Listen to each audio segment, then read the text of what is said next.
valoro la victoria como un primer paso para ganar la eliminatoria, para pasarla. Valoro la victoria muy positivamente por el partido que han hecho mis jugadores.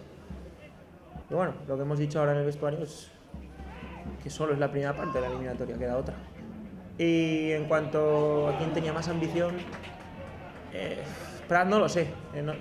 La característica de mi equipo, quizá también por su juventud, todos entre 18 y 20 años, es que son muy ambiciosos, que siempre quieren más, y entonces, bueno, hoy lo han demostrado como lo demuestran otros días también.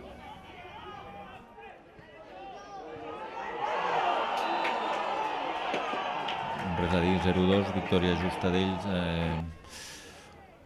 És difícil quan entren tots jugadors que porten sense competir, excepte un parell.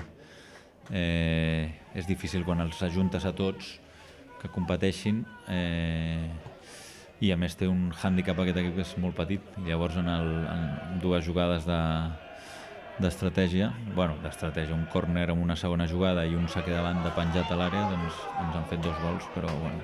El que no m'ha agradat és que hem baixat els braços després del 0-2. Faltaven molts automatismes, a la jugada del segon gol, quan es despeja a l'àrea, normalment tenim un automatisme que no l'hem fet avui i ens ha costat el segon gol.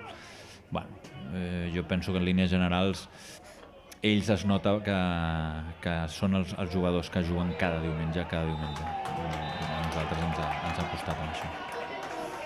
Mira, torno a dir-ho, i si em volen sancionar, que em sancionin.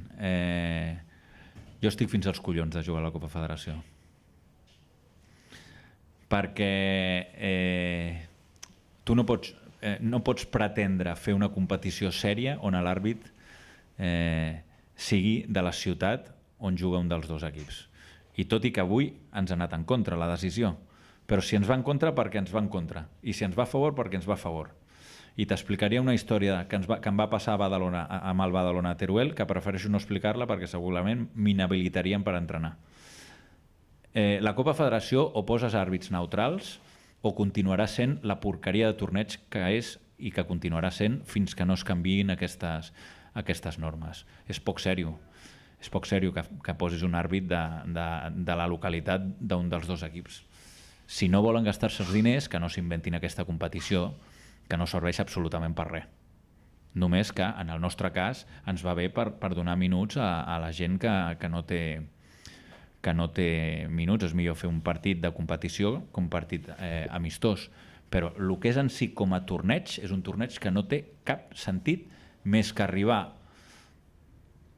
Comencen no sé quants equips i ens apuntem per veure si rebem 3.000 euros guanyant la fase regional i no sé quina quantitat et donen si arribes a semifinals. Però clar, quan arribes a semifinals, per arribar a semifinals en aquesta categoria, igual, res, prefereixo no dir, però segurament els diners igual ja te'ls has gastat abans.